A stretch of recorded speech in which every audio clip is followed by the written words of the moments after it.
kenapa sih kita sudah punya website, kita sudah bikin website susah-susah, tapi masih aja nggak ada yang beli, masih aja nggak laku, dan masih kalah dengan kompetitor-kompetitor yang lain. Nah, kenapa kira-kira? Simak terus, karena di video kali ini saya akan bahas kenapa website kamu belum ada yang beli.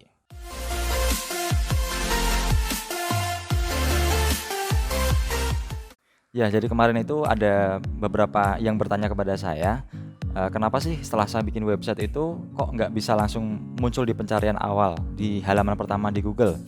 Kok masih kalah dengan website-website yang lain?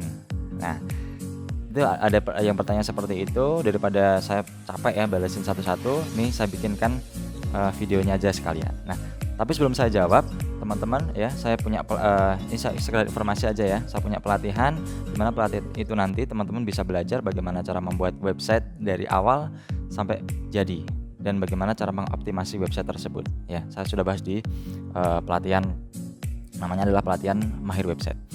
Nah, oke.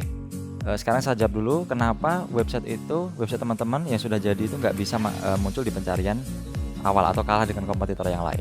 Nah, daripada lama-lama kita langsung aja bahas kenapa sih website kita nggak bisa langsung muncul di halaman pertama Google walaupun kita sudah membuat website, kita sudah punya website. Oke. Yang pertama adalah, alasan pertama adalah pastikan dulu nih website teman-teman ada nggak di Google. Jangan-jangan sudah dibuat susah-susah tapi nggak muncul di pencarian Google. Nah, ini seringkali kita lupakan teman-teman. Padahal ini hal sepele tapi penting sebetulnya, sangat penting ya. Jadi setelah kita membuat website, itu website kita tuh harus dibaca dulu oleh Google. Namanya adalah crawl ya. Kita daftarkan dulu website kita di Google. Itu namanya lewat Google Webmaster Tool. Ya, jadi teman-teman nanti bisa belajar di situ, bisa pelajari dulu nih bagaimana cara mendaftarkan website di Google Webmaster Tool. Nah, itu dulu. Nah, cara ngeceknya gimana Bang kalau website saya sudah terdaftar atau belum? Gampang banget. Tinggal teman-teman ketikkan site nama domainnya. Jadi misalnya saya ingin mengecek website saya sendiri misalnya ya, site.2bangizan.com. Nah, coba aja diketik di pencarian Google, apakah sudah muncul nih website teman-teman. Biasanya nanti ada beberapa, kalau sudah terindeks ya, kalau sudah terbaca oleh Google, biasanya ada beberapa halaman di website kita yang muncul. Kalau belum ya biasanya tidak muncul sama sekali. Ya, coba dulu tuh. Yang pertama adalah cek dulu apakah website teman-teman terbaca oleh Google atau tidak. Kemudian alasan yang kedua adalah, penyebab yang kedua adalah teman-teman ini tidak konsisten dalam mengelola websitenya. Padahal setelah website jadi itu nggak bisa langsung dibiarin ya. Jadi harus ada maintenance, harus ada pengelolaan, harus ada update. Karena Google itu senang dengan website yang selalu update. Karena kalau websitenya nggak update, itu dianggap website ini tuh wah udah nggak dikelola, sudah mati gitu ibaratnya ya. Jadi akan direkomendasikan oleh Google itu website-website yang selalu update. Jadi teman-teman kalau pengen websitenya selalu bisa muncul di halaman pertama Google, itu harus selalu update. Yang selalu update aja belum tentu dia bisa langsung ke halaman awal gitu lah, apalagi yang tidak update. Kemudian yang ketiga adalah tidak menerapkan SEO atau Search Engine Optimization. Nah, teman-teman kalau belajar di pelatihan saya nanti ada juga tutorial bagaimana cara mengoptimasi website sesuai dengan kata kunci dan juga SEO. Nah, SEO ini banyak sekali faktornya. Ada SEO off page, ada SEO on page, ada kata kunci, riset kata kunci, ada fokus keyword, ada banyak sekali. Ada anchor text, ada banyak. Nah, ini harus teman-teman pelajari juga. Harus teman-teman kuasai juga kalau pengen websitenya ini bisa teroptimasi dengan maksimal gitu. Kemudian yang selanjutnya adalah website teman-teman atau artikel teman-teman itu tidak mempunyai konten yang unik dan juga bermanfaat. Prinsip dari membangun website, prinsip dari membangun sebuah artikel itu adalah yang penting dia adalah bermanfaat dan juga unik.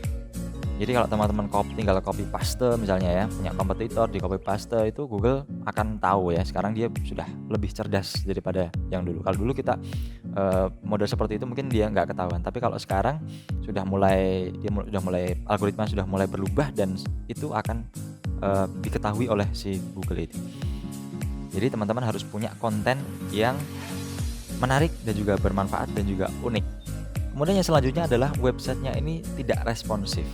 Jadi antara tampilan di PC dengan tampilan di smartphone itu, yang di smartphone ini tidak responsif misalnya seperti itu. Itu juga bisa mempengaruhi kualitas dan juga ranking atau penilaian Google terhadap website kita. Jadi kalau website yang responsif itu kan lebih enak ya dibaca lewat HP dan juga lebih mudah dioperasikan. Itu juga penting ya. Kalau kita punya website tapi susah dioperasikan itu juga bisa membingungkan sama si pengunjungnya juga ya. Itu akan meningkatkan bounce rate juga tadi yang saya jelaskan ya. Kalau website kita ini sulit untuk dioperasikan itu juga bisa membingungkan si pengunjungnya dan itu akan meningkatkan bounce rate website kita ya karena dia nggak lama gitu ya. Jadi setelah mengunjungi nggak lama dia keluar. Nah itu akibatnya adalah penilaian Google yang kurang bagus. Kemudian yang selanjutnya adalah tidak memiliki call to action yang jelas. Jadi teman-teman sudah capek-capek menulis, sudah capek-capek menawarkan sesuatu, tapi ternyata nggak ada call to action yang jelas. Call to action itu maksudnya adalah tindakan apa sih yang kita inginkan dari pengunjung setelah baca. Jadi harus ada tujuannya. Jadi kita kalau buat konten itu harus ada tujuannya. Jadi kalau misalnya kita buat konten tentang hijab misalnya ya, jadi kita bikin konten misalnya 5 cara tutorial berhijab misalnya. Nah, itu juga harus ada call to action yang jelas. Nah, jika Anda ingin terlihat cantik, terlihat elegan atau terlihat lebih syar'i, Anda bisa memakai jilbab ini. Nah, ini itu nanti dikasih link ya menuju ke penjelasan produk yang dimaksud. Seperti itu. Bisa dilengkapi dengan gambar, bisa dilengkapi dengan warna yang menarik. Nah, seperti itu tuh juga penting teman-teman. Ya, jadi nanti di pelatihan saya juga saya akan jelaskan bagaimana cara supaya tombol itu bisa lebih menarik lagi. Atau bisa juga kita bikin call to action langsung untuk membeli ya. Atau misalnya kita punya jual itu di toko marketplace atau di Instagram, kita pengen dia melihat Instagram kita, ya bisa juga nanti dikasih link menuju ke Instagram atau langsung ke WhatsApp untuk pemesanan, itu juga bisa. Intinya adalah teman-teman harus punya call to action yang jelas supaya dia tidak bingung setelah baca ini tuh saya harus ngapain. Nah, itu adalah beberapa alasan kenapa sih website kita itu sulit untuk bersaing di halaman pencarian Google. Nah, kalau teman-teman pengen supaya websitenya itu cepat di pencarian Google itu ya selain SEO ada juga yang kedua adalah dengan cara iklan atau paid ya. Jadi teman-teman bisa mengiklan di Google, nanti teman-teman bisa mengisi saldo di situ, nanti akan ditampilkan di halaman awal sama Google ya.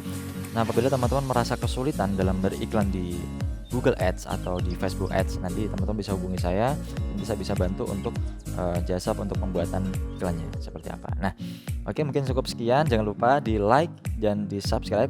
Jangan lupa juga di share ke teman-teman supaya video ini lebih bermanfaat lagi. Oke, sekian. Wassalamualaikum warahmatullahi wabarakatuh.